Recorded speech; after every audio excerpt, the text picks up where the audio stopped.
Improvised explosive devices o IEDs na-recover sa Cagayan. Narito ang news scoop ni Ronald Idol Domingo.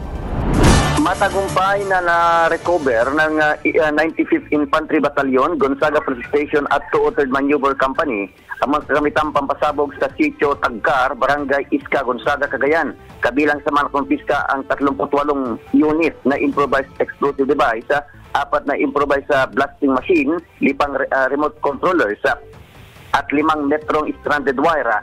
Ayon sa 5th Infantry Star Division ng Philippine Army, ang operasyon ay nagtagumpay dahil sa suporta at pakikipagtulungan ng mga mamamayan laban sa komunistang teroristang grupo sa probinsya. Patuloy na hinikayat ng mga otoridad ang operasyon ng publiko upang mapanatili ang kapayapaan at seguridad sa rehiyon. Samantala, napasakamay na sa mga otoridad ang mga gamit pampasabog para sa kaukulang dokumentasyon at disposisyon. Mula Cagayan, ito ang Ronda Patrol, Ronald Idol Domingo, nag-uulat sa simpilang may tudong lakas, DWIC, nagbabalita ng tama, naglilingkod ng tama.